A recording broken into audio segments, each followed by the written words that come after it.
जय गुरुजी। स्वागत है आपका गुरुजी सत्संग विद गौरव प्राची में। एक ऐसी जगह जहां हर लफ्ज में बसता है गुरुजी का आशीर्वाद और हर सत्संग में छिपी होती है उनकी लीला। ये सत्संग सिर्फ सुनने के लिए नहीं, महसूस करने के लिए है, क्योंकि जब गुरुजी बोलते थे तो सिर्फ कान नहीं, दिल सुनता था। अगर आप भी गुरुजी की कृपा को अपनी जिंदगी में महसूस करते हैं तो एक बार जय गुरुजी कमेंट में जरूर लिखिएगा, ताकि ये गुरु भक्ति की लहर हर संगत तक पहुंचे। और हाँ, सत्संग को अधूरा मत छोड़िएगा, क्योंकि हो सकता है गुरुजी इसी सत्संग के जरिए आपको कोई जवाब देना चाहते हो। तो ज्यादा समय ना लेते हुए सत्संग को शुरू करते हैं। जय गुरुजी। मैं साधना तिवारी वाराणसी जनपद से बोल रही हूँ। मैं गुरु पाक के आशीर्वाद और उनके मंत्र जाप के साथ अपना शुक्राना सत्संग शेयर करना चाहती हूँ। ओम नमः शिवाय। शिवजी सदा सहाय। ओम नमः शिवाय। गुरुजी सदा सहाय। संगत जी, मैं आज अपना शुक्राना सत्संग अपने हस्बैंड अंकल की तरफ से करना चाहती हूँ। मेरे अभी 2 दिन पहले मेरे हस्बैंड अंकल को पेट में बहुत ज्यादा पेन हुआ, नीचे पेट के निचले हिस्से में और थोड़ा बैक साइड लेके काफी पेन हुआ। तो मेरे हस्बैंड अंकल बैंक में है, तो वहां पे जॉब कर रहे थे और वहां पर उनका मतलब बैठना मुश्किल हो गया, इतना काफी तेज पेन था। तो उन्हीं के साथ काम करने वाले एक कोई कलीग थे, उनको एक बनारस में ही एक कबीर चौरा हॉस्पिटल में लेके गए और वहां पे उनको जो है डॉक्टर ने तुरंत एक इंजेक्शन दिया और थोड़ी देर ड्रिप्स चढ़ाया, तो उनको थोड़ा पेन में राहत हुई। उसके बाद उन्होंने जो है वहां से लीव लेके उनका मतलब उनकी स्थिति बिल्कुल बैठने लायक नहीं थी, तो वहां से उनको फिर वो अब घर चले आए। वहां से घर आए तो मैंने देखा कि हाथ में डिप्स वगैरह लगा हुआ है। तो मैंने पूछा तो उन्होंने बताया कि मुझे बहुत ज़्यादा पेन हो रहा था। तो संगत जी, मुझे मतलब लगा, क्योंकि काफ़ी दिन पहले 1 साल पहले मेरे हस्बैंड को पेट में स्टोन डायग्नोस हुआ था किडनी में। और स्टोन डायग्नोस होने के कारण मैंने वहाँ डॉक्टर को दिखाया था, यूरोलॉजिस्ट थे, डॉक्टर थे। तो उन्होंने बताया था कि मतलब वो जो स्टोन है वो काफी बड़ा 7 mm के लगभग है, मतलब 7 mm था, उससे बड़ा ही था। और वो जो है किडनी से निकल कर वो यूरेटर में जो उसमें उसके निचले हिस्से में वो जाके फंस गया था। तो डॉक्टर ने उनको जो है एक बार और भी बहुत तेज ऐसे ही पेन हुआ था, तो हॉस्पिटल में वो एडमिट हुए थे। काफ़ी पेन था, मतलब छटपटा रहे थे बिल्कुल। और रात भर मतलब वहाँ डॉक्टर ने अपने उसमें रखा था उनको। और उसके बाद जो है उन्होंने बोला कि इसको ऑपरेट करना पड़ेगा, क्योंकि इससे जो है किडनी पे उसका बैड इफ़ेक्ट होगा और वहाँ पे इन्फेक्शन क्रिएट हो सकता है और भी बहुत सारी दिक्कतें हो सकती हैं। तो इसको जो है आप जो है निकलवा दीजिए या ऑपरेट करके। तो मेरे हस्बैंड अंकल थोड़ा डर गए और उन्होंने कहा कि नहीं, हमें मतलब पहले कुछ दवा दे दीजिए। तो उन्होंने कुछ दिन दवा दी, लेकिन उसके बाद उन्होंने बोला कि नहीं, मतलब ये नहीं निकल पाएगा, तो आपको ऑपरेट करना ही करना पड़ेगा। तो मेरे हस्बैंड अंकल ने एलोपैथी में दिखाना बंद कर दिया और होम्योपैथी में कुछ दिन दवा की। उसके बाद वो थोड़ा-सा संगत जी थोड़ा लापरवाह टाइप के हैं, तो उन्होंने कुछ दिन दवा खाई, उसके बाद वो दवा बंद कर दी। और उसके बाद कोई परहेज नहीं, कहने पर भी कुछ भी नहीं सुनते हैं। और उनको बोला गया कि आप मतलब एक बार अल्ट्रासाउंड करवा लो और देखो कि मतलब वो स्टोन की क्या स्थिति है, वो निकला कि वहीं पे फंसा हुआ है। और वो मतलब उससे और कोई बैड इफेक्ट तो नहीं पड़ रहा है, लेकिन वो कभी किसी की नहीं सुनते थे। और मेरी कई बार इस बात के लिए फिर आर्ग्यूमेंट भी हुई कि नहीं नहीं, मतलब आपस में हुआ, लेकिन वो मेरे ऊपर भी चिल्ला देते थे और कहते थे कि दवा तो खा रहा हूँ, और कभी दवा खाते थे, कभी नहीं खाते थे और इसी तरीके से करते थे। पानी भी डॉक्टर ने बोला था कि पूरी मात्रा में पीने के लिए, पानी भी नहीं पी रहे थे सही से। और जिस हिसाब से पानी पीना चाहिए तो वो पानी भी बहुत कम पीते हैं। और ये सब दिक्कतें थी उनके साथ। तो अभी रिसेंट में संगत जी कल परसों परसों हमको लगता है, हाँ, वो बैंक में गए थे और उनको वैसे ही जैसे बहुत सीवियर पेन हुआ जैसे पहले होता है, और उसके बाद वो खुद ही जो है अपने कलीग को बोल के और हॉस्पिटल गए। वहां पे डॉक्टर ने इंजेक्शन दिया और उनको एक दो ड्रिप्स चढ़ाया। उसके बाद उनको थोड़ा पेन में रिलीफ हुआ और जो है आए, घर आए। तो मैं संगत जी बिल्कुल डर गई और मैं मुझे लगा कि अब लगता है कि इनको पहले से स्टोन था और इस तरीके से फिर से वैसे ही जैसे पहले पेन हुआ था, एग्जैक्ट वैसे ही पेन था, सब कुछ वैसे ही था। तो संगत जी मुझे बहुत ज्यादा डर लगने लगा और मैंने गुरुपा से अरदास की थी, गुरुपा प्लीज इनका दवा से रिकवर कर देना, ऑपरेट करने की नौबत ना आए, क्योंकि संगत जी मैं भी वर्किंग हूँ और कुछ दिन पहले मेरी तबीयत नहीं सही थी। तो मैं गुरुपा से यही अरदास कर रही थी कि गुरुपा प्लीज दवा से ठीक कर देना, ये ऑपरेट करने वाली दिक्कत ना हो। और जो है ये सोच के मैं काफी परेशान थी और मैंने गुरुपा से अरदास की थी। और संगत जी मैं हस्बैंड अंकल को लेके नेक्स्ट दिन गई, वहां पे एक यूरोलॉजिस्ट है, दूसरे एक डॉक्टर हैं वहां पे, वहां मैंने दिखाया।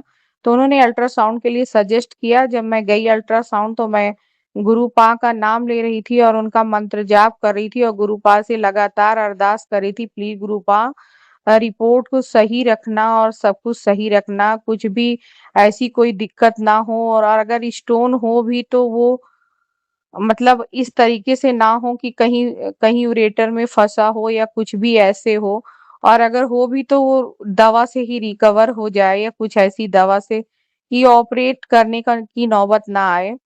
और मैं लगातार मंत्र जाप कर रही थी और मेरे हस्बैंड अंकल वहां, मैंने 2-3 घंटे वेट किया और काफी पानी पी के इनका अल्ट्रासाउंड हुआ, पानी वानी पिलाया। उसके बाद अल्ट्रासाउंड हुआ, डॉक्टर ने एक बार देखा तो उसमें कुछ भी मतलब उनको दिख नहीं रहा था।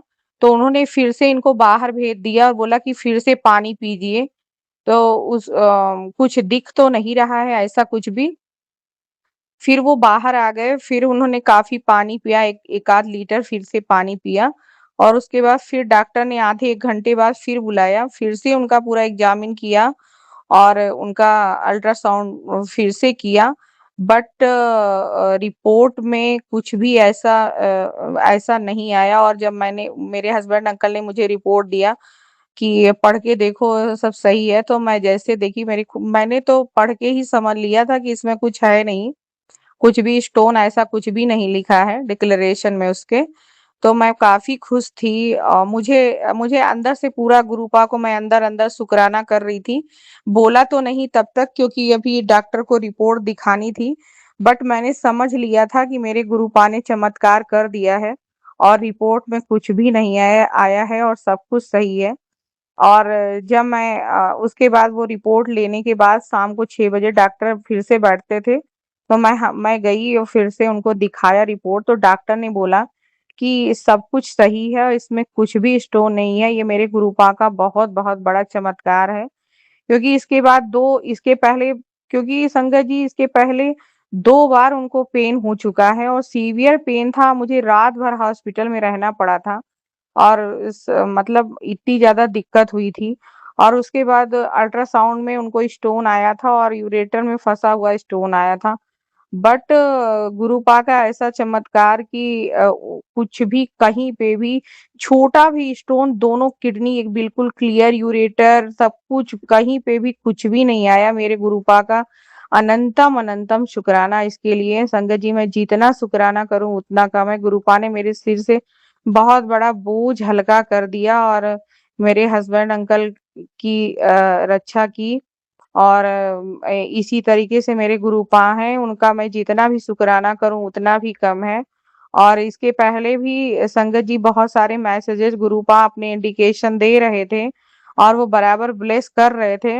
कहीं न कहीं मुझे पूरा विश्वास था और पूरा एकदम 100% विश्वास और ये आस्था थी कि मेरे गुरुपा बचा लेंगे और ये कष्ट को बहुत थोड़े में काट देंगे, लेकिन गुरुपा ने तो बिल्कुल ही कष्ट को बिल्कुल खत्म ही कर दिया, कुछ भी नहीं। सब कुछ क्लियर था, बस डॉक्टर ने 2-3 दिन की दवा दी कि इसको खा लीजिए, कोई भी अगर दिक्कत होगी और भी दर्द वगैरह कुछ भी है तो उन्होंने नॉर्मल ही दवा 2-3-4 दिन खाने के लिए दी है। इसके लिए मेरे गुरुपा का अनंतम अनंतम शुक्राना, अनंतम अनंतम शुक्राना। और प्राची आंटी का भी बहुत बहुत बहुत बहुत दिल से हृदय से धन्यवाद कि वो हमारे सभी सत्संग को हमेशा से वो शेयर करती हैं, बड़े प्यार से शेयर करती हैं।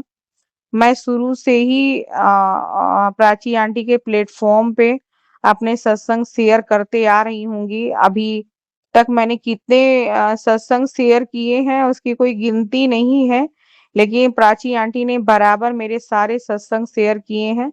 गुरुपा से मेरी तहे दिल से ये प्रार्थना है कि प्राची आंटी को भी ब्लेस करें और उनके सारे परिवार को पे अपनी कृपा बनाए रखें।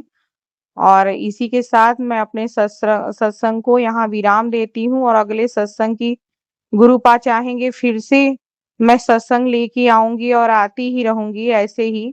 गुरुपा मुझे सत्संग करने की ऐसी ही सेवा देते रहें, आप अपनी कृपा बनाए रहें। और मैं इसी के साथ अपनी वाणी को विराम देती हूँ। गुरुपा के मंत्र जाप के साथ ओम नमः शिवाय, शिवजी सदा सहाय। ओम नमः शिवाय, गुरुजी सदा सहाय। जय गुरुजी, संगत जी, धन्यवाद। संगत जी, आइए अब सुनते हैं लास्ट आंटी का सत्संग। ओम नमः शिवाय, शिवजी सदा सहाय। ओम नमः शिवाय, गुरुजी सदा सहाय। ओम नमः शिवाय, शिवजी सदा सहाय। ओम नमः शिवाय, गुरुजी सदा सहाय। जय गुरुजी, शुक्राना गुरुजी, अनंतम अनंतम शुक्राना गुरु महाराज जी का। संगत जी, मैं गुरुजी की बेटी गुरुजी का शुक्राना सत्संग दिल्ली से शेयर कर रही हूँ और मैं अपना शुक्राना सत्संग प्राची आंटी जी के प्लेटफॉर्म पे शेयर कर रही हूँ। यदि सत्संग शेयर करने में कोई गलती हो जाए संगत परिवार, मुझे क्षमा करना मेरे गुरु महाराज। अनंतम अनंतम शुक्राना। सत्संग करवाने के लिए भी शुक्राना, सत्संग सुनवाने के लिए भी शुक्राना। शुक्राना शुक्राना शुक्राना मेरे गुरु महाराज। अनंतम अनंतम शुक्राना मेरे गुरु महाराज जी का। संगत जी, हम बहुत किस्मत वाले हैं जो गुरु जी महाराज जी जैसे महाशिव सदगुरु जी महाराज जी ने हमारा हाथ पकड़ा, हमारे हमारे माड़े कर्मों को काटते हैं और हमें नीवा बनाते हैं और हमें संगत जी इतना ब्लेस करते हैं। और गुरु जी का जितना शुक्राना करें उतना कम है। बड़े बड़े कष्टों से, बड़े बड़े संकटों से गुरु जी महाराज हमें बचाते हैं, सत कर्म और सत मार्ग पे हमें लेके जाते हैं। सत्संग का मतलब ही संगत जी सत्य का संग है। गुरु जी महाराज जी सत्य के संग हैं, इसलिए वो हमें सत्य के संग ही लेके चलते हैं। और इस कलयुगी जीवन में हमारे जीवन का कल्याण करने के लिए गुरुजी महाराज जी ने अवतार लिया है। और चोला छोड़ने से पहले भी उन्होंने ये चीज बोला था कि मैं इस धरती पे था, हूँ और हमेशा रहूंगा। तो यदि गुरुजी चोला छोड़ के गए तो इसका ये मतलब नहीं कि गुरुजी हम हमारे आसपास नहीं है। हम सभी संगत जानते हैं कि गुरुजी की डिवाइन शक्ति हमारे आसपास सदैव चलती है, सदैव हमें प्रोटेक्ट करती है उन नेगेटिव चीजों से, उन नेगेटिव लोगों से, नेगेटिव एनर्जी से हमें हमेशा प्रोटेक्ट करके रखती है। बच्चों को, हमारे फैमिली मेंबर को गुरुजी महाराज की इतनी ब्लेसिंग मिलती है कि गुरुजी कहते हैं जब तुम किसी के बारे में अच्छा सोचते हो तो तुम्हारे बारे में मैं सोचता हूँ। जब तुम किसी के बारे में अच्छा सोचते हो तो तुम्हारे बारे में अच्छा मैं सोचता हूँ। गुरुजी कहते हो यदि कोई तुम्हारे साथ गलत कर रहा है तो उसे उसे करने दो, वो उसके कर्म है, उसको उसका फल जरूर मिलेगा। तुम सिर्फ सिमरन करो तो शुक्राना करो। अनंतम अनंतम अनंतम शुक्राना मेरे गुरु महाराज जी का। गुरु जी कहते हैं आज शनिवार है और आज मैं तेरे घर आया था सुबह और तेरे पूरे परिवार को ब्लेस करके गया हूँ। अनंतम अनंतम शुक्राना मेरे गुरु महाराज जी का। संगत जी, कुछ टाइम से लगातार 15-20 दिन से मेरे घर में कुछ चीजें ऐसी हो रही हैं जो कि मैं खुद ही इन चीजों को नहीं मानती थी, लेकिन अब ये चीजें जब सामने आ रही हैं तो सारी चीज गुरु जी महाराज जी ने मुझे साफ साफ दिखा दिया कि तुझे गिराने वाले भी अपने हैं और तुझे उठाने का नाटक करने वाले भी तेरे अपने हैं। तो संगत जी, उस टाइम से मेरे घर में ऐसी चीजें हो रही हैं, मैं अपना घर नहीं बोलूंगी, माफ करना संगत जी, ये गुरु जी का घर है और हम गुरु जी का परिवार हैं। तो संगत जी, इस घर में ऐसी चीजें हो रही हैं जो कि ब्लैक मैजिक में खुद नहीं मानती थी संगत जी इन सब चीजों को, लेकिन अब जो चीजें साफ साफ दिखाई दे रही है। और आज से नहीं, 25 सालों से मेरे साथ ये चीजें होती चली आ रही, पर हमें नहीं समझ में आता कि ऐसा क्यों हो रहा है। संगत जी, बेटी जो है, गुरुजी की बेटी जो है,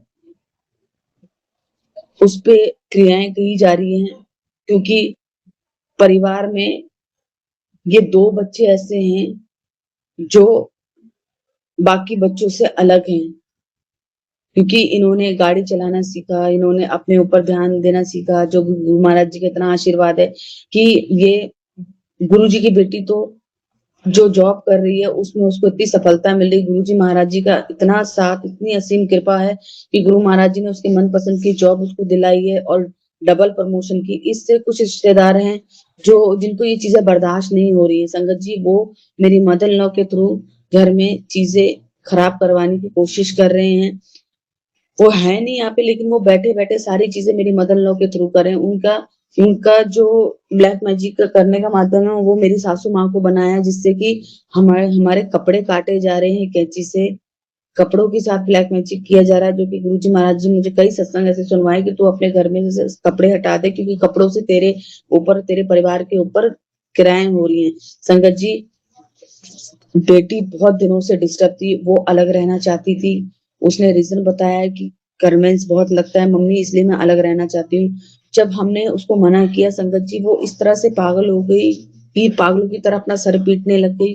घर का माहौल भी इतना गंदा हो गया, इतना नेगेटिव हो गया, और बेटा भी इतना नेगेटिव हो गया संगत जी। वो मेरी आवाज सुनता है तो एकदम नेगेटिव हो जाता है। उसके ऊपर, दोनों बच्चों के ऊपर ऐसी क्रियाएं की जा रही कि हम दोनों जो हस्बैंड वाइफ हैं, बच्चे हमारे खिलाफ हो जाएं, क्योंकि बाकी मेरी दो जेठानियां हैं, उनके बच्चे जो हैं वो उनकी नहीं मानते हैं। और बीच वाली जेठानी के बच्चे तो इतने ज्यादा बिगड़े हुए हैं, जिसमें बेटी की तो गुरु महाराज जी की कृपा से उनका उसका घर बस गया, लेकिन बेटे जो हैं, बेटे नशे में धुत रहते हैं। कभी उनको वहां पे डालते हैं नशा मुक्ति केंद्र में। घर के हालात इतने खराब हैं, क्योंकि ये सब चीजें कर्मों से होती है संगत जी। और उन्हीं सब लोगों ने ये सब चीजें अब हमारे घर में भी शुरू कर दी हैं, जिससे बच्चे हमारे खिलाफ नेगेटिव हो गए हैं और हमारे खिलाफ हो गए हैं। घर में ऐसी ऐसी चीजें हो रही है संगत जी, जिसे बिलीव करना, मैं बिलीव नहीं कर सकती कि ऐसा भी कुछ हो सकता है कि अपनी ही माँ अपनी बेटी का साथ दे अपने ही बेटे के घर बर्बाद करने में, जबकि उनकी उम्र 90 के आसपास है। मैं सोच भी नहीं सकती कि वो माँ, जिस जो बेटा जिसने उनकी लैट्रिन तक साफ की, जिन्होंने उनकी इतनी सेवा की है, कि कभी भी उन्होंने ये नहीं सोचा कि मेरी माँ कोई घिन नहीं करी, कोई परहेज नहीं किया। जब मेरे दोनों जेठों ने साथ छोड़ दिया तो मेरे हस्बैंड अंकल ने अपनी माँ को संभाला। संगत जी, आज वही माँ हमारे लिए क्रियाएं करवा रही है। इस चीज को मतलब कोई सोच भी नहीं सकता कि एक माँ ये कैसे कर सकती है, वो भी एक बेटी के कहने पे। मेरी नंद संगत जी इन चीजों में बहुत रहती है, ब्लैक मैजिक, ऊपरी चक्र, ये इन चक्रों में बहुत रहती है। और संगत जी, वो मेरे हस्बैंड अंकल को हमेशा मेरी मदर इन लॉ से लालच दिलवाती है कि वो पेंशन के पैसे देंगी ताकि उनकी सेवा हो सके। संगत जी, सेवा का मतलब क्या है आप सभी जानते हैं। सेवा का मतलब ये है कि बड़े बूढ़ों का आदर करें, उनको टाइम से खाना दे, टाइम से दवाई दे, टाइम से हॉस्पिटलाइज, उनकी जो भी जरूरत है उनको पूरा करें। और मेरे हस्बैंड अंकल और मैं, पूरा परिवार पूरी कोशिश करता है उनको किसी चीज की कमी ना रहे। संगत जी, फिर भी उनकी सोच जो है वो बहुत छोटी है। घर में ऐसी क्रियाएं हो रही हैं कि जिसको मैं इग्नोर कर रही थी। मैं मतलब सत्संग सुन रही थी पर मैं इग्नोर कर रही थी। संगत जी, मेरे हस्बैंड अंकल के पूरे ऊपर के दांत जो हैं वो पूरे गल चुके हैं, मसूड़े, जिसमें कि डॉक्टर ने बोला सर्जरी होगी। मैं अपना फ्रीलांस काम करने कल गई थी, और मैं नॉर्मली क्या होता है, जब फ्रीलांस काम करने जाती हूँ तो ट्राउजर टी शर्ट पहन के जाती हूँ, क्योंकि जीके 2 जाना होता है। तो मेरे घर से जीके 2 हार्डली आधे घंटे का रास्ता है। तो मैंने बोला मैं अपॉइंटमेंट करके वापस आ जाऊंगी। लेकिन कल के दिन मेरे हस्बैंड से डिसाइड हुआ था कि मैं आपको हॉस्पिटल, आप चलना मेरे साथ। तो हमने जो मौलाना आजाद मेडिकल इंस्टीट्यूट जो है, कॉलेज जो है वहाँ, वो दिल्ली का सबसे बड़ा डेंटल हॉस्पिटल है। तो वहाँ हमने सोचा कि हम वहाँ जाएंगे। संकट जी, हम वहाँ जाने के लिए निकले, तो मतलब मेरा काम हो गया था, हस्बैंड अंकल यहाँ से निकले, तो हमें ये नहीं पता था कि हमें वहां पे अपॉइंटमेंट नहीं मिलेगी, पर्ची बंद हो चुकी थी। हम वहां पे 11 बजे पहुंचे संगत जी, तो वहां पे पता चला कि 10:30 बजे पर्ची बंद हो जाती है। फिर मैंने भी सुबह से कुछ नहीं खाया था, हस्बैंड अंकल ने भी सुबह से कुछ नहीं खाया था। तो हमारा एकदम से जैसे गुरुजी ने माइंड में थॉट डाला, क्योंकि गुरुजी तो साथ में ही होते। हम जहाँ बेटी का फेवरेट रेस्टोरेंट है सागर रत्ना के पास, मतलब कनॉट प्लेस में सागर रत्ना के बगल में ही साउथ इंडियन रेस्टोरेंट है, हम वहाँ खाना खाने लग गए। और खाना खाते खाते सुबह ही जब मेरे हस्बैंड अंकल मेरे पास आ रहे, मेरी नंद का कॉल आया। नॉर्मली उनका कॉल नहीं आता है, और मेरे पास तो संगत जी बिल्कुल नहीं आता है, क्योंकि मुझसे तो मेरे से और गुरु जी की बेटी से बहुत चिढ़ती हैं वो, क्योंकि हम उनकी सुनते ही नहीं है। और सुनते इसलिए नहीं क्योंकि वो अपनी चलाने की कोशिश करती, इतने सालों से वो अपनी ही चला रही थी, और मेरे हस्बैंड अंकल को बांध रखा था उन्होंने। तो संगत जी, हमारे मेरे हस्बैंड अंकल मेरे बहुत खिलाफ हो गए थे। तो संगत जी क्या होता है कि जब हम वहाँ खाना खा रहे होते हैं, तो सडनली वहां से, हाँ संगत जी, जब हम जा रहे होते हैं, माफ करना, तो मेरे हस्बैंड अंकल के मन में ख्याल आता है कि बालाजी चलते हैं। तो मैंने बोला कि नहीं, मेरी तो नेक्स्ट कल भी अपॉइंटमेंट है, मैं कैसे जाऊंगी, तो आप बेटे को ले जाओ। तो जैसे ही बेटे को फोन किया, तो बेटे ने बोला पापा मैं तो नहीं जाऊंगा, मेरी, क्योंकि उसको 2 दिन से बुखार था। तो संगत जी बेटे ने बोला आप मम्मी को ले जाओ। तो मैंने दिमाग से निकाल दिया, मैंने बोला नहीं, मेरी अपॉइंटमेंट है, देख लेंगे फिर। जब हम खाना खा रहे थे संगत जी, खाना खाते खाते गुरुजी ने माइंड में ठौर डाला, और बालाजी महाराज जी ने, मैं जैसी थी, मैं वैसी, जैसे मैं कह रही हूँ ना, मैं ट्राउजर टी शर्ट डाल के जाती हूँ, लेकिन मैं सूट डाल के गई। मैं सूट नॉर्मली नहीं डालती हूँ जब अपॉइंटमेंट करने जाती हूँ, लेकिन कल मैंने सूट डाला। और जैसे कि बालाजी महाराज जी ने बोला कि तुम जैसे भी हो वैसे मेरे पास आओ। संगत जी, मैं, हम जैसी हालत में थे, मतलब जैसी थे सूट में। मैं नॉर्मली जब कहीं बाहर जाती हूँ तो मैं मेकअप करके जाती हूँ, अच्छे से तैयार होके जाती हूँ। आप सभी संगत जानते हैं कि जब कहीं यात्रा पे जाते हैं तो हम अच्छे से तैयार होके जाते हैं, लेकिन मैं तैयार नहीं हुई थी। मैंने सिर्फ सूट पहना हुआ था और दुपट्टा डाला हुआ था, और वहीं से सीपी से ही हमारा प्रोग्राम बन गया बालाजी जाने का, अचानक से ही। क्योंकि बालाजी महाराज, अब हमारे ऊपर जो घर में जो चीजें चल रही थी, उस चीज के गुरुजी महाराज और बालाजी थॉट भी दे रहे हैं, और उस चीज के बारे में हम बात भी कर रहे हैं, घर में ये चीजें हो रही है, सबका माइंड चेंज हो रहा है। जब मैंने जो सूट पहना हुआ था संगत जी, उसमें मैंने जब मैंने उस सूट को ऐसे नीचे करके देखा, सीट पे बैठी हुई थी, तो उसमें कैंची मार रखी थी। और कैंची का तो संगत जी अलग से ही पता लग जाता है, और किसी चीज में आया होता है वो भी अलग से पता लग जाता है, लेकिन उसमें कैंची मारी हुई थी संगत जी। तो जैसे बालाजी महाराज हमें बुला रहे हो कि हमारे ऊपर बहुत बड़ा संकट आ रहा है। संगत जी, हम, मतलब गुरुजी महाराज जी को मैंने अरदास लगे, गुरुजी महाराज जी आप ही देखिए। तो इतना जाम था संगत जी, महिपाल की तरफ, महिपालपुर की तरफ, जहाँ धोला कुआं की तरफ जाते हैं। हम बॉम्बे एक्सप्रेसवे से गए थे, दिल्ली बॉम्बे एक्सप्रेसवे से गए थे। और सीधा जब हम बालाजी पहुंचे संगत जी, खाते पीते गए, कोई कुछ नहीं, कोई टेंशन नहीं, चाय वाय पीते हुए गए। और जैसे ही हम बालाजी की तरफ मुड़े, हमारा सर इतना भारी हो गया दोनों जनों का। मैंने तो खैर नहीं बोला, मेरे हस्बैंड अंकल ने बोला कि मेरा ना सर बहुत भारी हो रहा है। मैंने बोला सर तो भारी होना नहीं चाहिए, एसी गाड़ी में आए हैं, गुरुजी की कृपा से गुरुजी साथ में आए हैं, चाय नाश्ता करते हुए आए हैं, तो ऐसे तो कोई भी दिक्कत नहीं थी।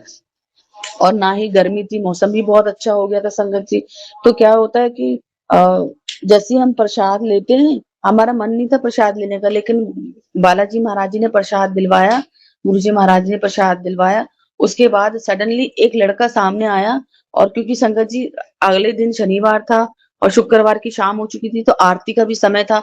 हम 15 मिनट पहले ही पहुंचे थे, देखा तो बहुत भीड़ थी, और उस टाइम थोड़ी सी गर्मी भी हो रही थी, उमस थी, धूप नहीं थी लेकिन गर्मी हुई थी, शाम का टाइम हो गया था, 6:45। तो मैंने सोचा हस्बैंड अंकल से कि भीड़ तो बहुत हो रही, दर्शन तो करने ही है। तो सडनली जब वो लड़का आया, उसने बोला कि मैं ना आपको दर्शन करा सकता हूँ, आप ना मुझे 300 रुपए दे दो। मैंने अपने हस्बैंड अंकल से बोला कि नहीं, 300 तो बहुत ज्यादा ले रहे हैं, दर्शन वैसे ही करेंगे जैसे सब करते हैं। लेकिन संगत जी, गुरु जी महाराज जी को और बालाजी को पता था कि हमें वापस घर जाना है, हमें रुकना नहीं है, दर्शन करके हम तुरंत ही हमें निकलना है। और 4 घंटे का रास्ता था संगत जी, हम 6:45 बजे पहुंचे थे। तो जैसे कि गुरु महाराज जी ने थॉट दिया हो कि नहीं, तुम इसी लड़के के साथ, उस लड़के ने खुद ही बोला, जब हमने मना कर दिया कि नहीं आप ना ऐसा करो, 200 रुपए दे दो। संगत जी, हम 200 रुपए हमने बोला ठीक है, पहले दर्शन कराओ, हम ऐसे नहीं देंगे। उन्हें बोला आप आ जाओ, मैं 3 जगह, 3 भगवान के दर्शन कराऊंगा, बालाजी महाराज, प्रेत महाराज और भैरव बाबा। तो संगत जी हम उसके पीछे पीछे चले गए, वो शॉर्टकट तरीके से उसने अंदर दरबार में बिल्कुल ही खुले दर्शन हुए कि जैसे कि बालाजी महाराज जी ने खुद बुलाया, खुद बहुत बड़ा संकट, क्योंकि संगत जी जब तक किसी भी तीर्थ स्थल पे आपका बुलावा नहीं होता आप नहीं पहुंच सकते। तो बालाजी महाराज जी ने जब पहुंचाया, हमें बुलाया दरबार में, बहुत ही मतलब भीड़ भी नहीं थी, बहुत ही अच्छे दर्शन हुए। बेतराज महाराज जी के दर्शन हुए, भैरव बाबा के दर्शन हुए, बालाजी के दर्शन हुए। उसके बाद हम दर्शन करके बाहर आने के बाद हमने उस लड़के को पैसे दिए और हमने शूज पहन लिए। तुरंत ही मैंने बेटी को कॉल करके बोला कि हमने दर्शन कर लिए हैं। लेकिन बेटी ने बोला कि मम्मी आप आरती क्यों नहीं सुन के आए, आरती में खड़े होके आना चाहिए था। संगत जी हमने दोबारा जूते उतारे और हम आरती में खड़े हो गए, क्योंकि अंदर तो जा नहीं सकते थे, उसके बाद तो फिर भीड़ ही लगनी थी। तो हम वही भीड़ में खड़े होके हमने पूरी आरती, बालाजी की आरती में शामिल हुए। वहां फिर हम वहां से निकले संगत जी, और निकलते ही मतलब जैसे वहां पे पानी की छींटें पड़ती हैं, तो वो छींटें हम नहीं ले पाए, लेकिन आगे रास्ते में जाके बीच में इतनी जोर से बारिश हुई कि जैसे लगा कि जैसे गुरुजी महाराज जी ने अमृत वर्षा कर दी और बालाजी महाराज हम पे छींटे मार रहे हो। इतना ब्लेस किया संगत जी, और 5 मिनट की दूरी पे जाके, 5 से 10 मिनट की दूरी पे बिल्कुल सूखा, कोई बूंद नहीं, कुछ नहीं। और गुरु महाराज जी की और बालाजी महाराज जी की इतनी असीम कृपा कि उन्होंने हमें इतना ब्लेस किया। संगत जी रात को 2 बजे हम खाते पीते घर पहुंचे, खाते पीते घर पहुंचे, और मैं रात को 2 बजे गुरुजी के चरण स्पर्श करके सो गई, क्योंकि नेक्स्ट डे मुझे अपॉइंटमेंट पे जाना था 8 बजे GK2। संगत जी मैं जब 2 बजे सोई तो कुछ भी मतलब ऐसा नहीं दिखा कि कुछ नेगेटिव हो। मैं अपना गद्दा लगाया सो गई, बच्चे अपने अपने सो गए थे। तो बेटी राजस्थान में थी, बेटे की फ्रेंड आई हुई थी, तो वो भी सो रही थी। संगत जी जब गुरुजी महाराज जी ने मुझे 4:20 पे उठाया, तो मैंने क्या देखा कि हनुमान जी की मूर्ति, जो हनुमान जी ने गदा ले रखा था, उनका गदा नीचे गिरा हुआ, गदा टूटा हुआ, हाथ के साथ गदा टूटा हुआ, उनकी जो सर था वो अलग, स्टैंड से हनुमान जी बिल्कुल किसी ने जैसे तोड़ के और उसको वापस रख दिया हो स्टैंड पे, और चूरा चूरा हो रखे थे, और वो ऐसा वाले धातु से बने हुए थे हनुमान जी जो टूट नहीं सकते थे, वो गिफ्टेड थे संगत जी। एक प्रोजेक्ट पे जब मैं अपने हस्बैंड अंकल को लेके गई थी, गुरुजी महाराज जी की कृपा से, उस दिन गुरुजी महाराज की कृपा से हनुमान जी बाबा सरप्राइज सरप्राइज गिफ्ट के रूप में घर पे विराजमान हुए थे। तो संगत जी वो ऐसा चीज से बना हुआ था कि वो ऐसे टूट नहीं सकता था, लेकिन बालाजी महाराज जी ने वो कष्ट अपने ऊपर लिया और हमें ये दिखाया कि जो तुम्हारा शक था वो सच था। गुरुजी महाराज खुद हाथ पकड़ के हमें बालाजी के दरबार लेके गए, और बालाजी महाराज जी ने हमें हमारी हाजिरी लगवाई, बहुत बड़ा कष्ट काटा। गुरु महाराज जी का अनंतम अनंतम शुक्राना। मेरा सत्संग बहुत बड़ा हो रहा है संगत जी, लेकिन ये सत्संग अगर मैं शेयर नहीं करती तो संगत जी मैं बेचैन रहती, क्योंकि मैं सत्संग शेयर कर ही नहीं पा रही थी। मैंने गुरु महाराज जी से बोला, गुरु महाराज जी जो भी लोग ये क्रियाएं कर रहे हैं, और मेरे घर के अपने ही हैं जो ये क्रियाएं कर रहे हैं, और जो मेरी नंद जो मुझसे बात नहीं करती है, सालों तक वो मुझसे बात नहीं करती है, उसने मुझसे रास्ते में फोन किया था कि कहाँ जा रहे हो ऐसे करके। तो मैंने उनको बताया, बाद में गुरु जी की बेटी ने बोला मम्मी आपको सारी इन्फॉर्मेशन नहीं देनी चाहिए, और सभी को पता संगत जी कि गुरु जी महाराज जी, माफ करना संगत जी, मैं कुछ बोलना चाहती थी पर शायद मैं नहीं, गुरु जी की इच्छा नहीं है, उनकी आज्ञा नहीं है कि मैं वो चीज बोलूं, तो मुझे माफ करना। ये मेरा जो सत्संग गुरु जी महाराज जी और हनुमान बाबा की कृपा से एक बहुत बड़ा जो कष्ट आया था परिवार के ऊपर वो टला। घर का जो माहौल इतने दिन से खराब हो रखा था, जो गुरु जी महाराज जी मुझे सत्संग सुनवा रहे थे, और जो बालाजी महाराज नीम करोली बाबा के जो मेरे मेरे को मैसेज आ रहे थे संगत जी, वो मैसेज और वो सत्संग बिल्कुल सच है।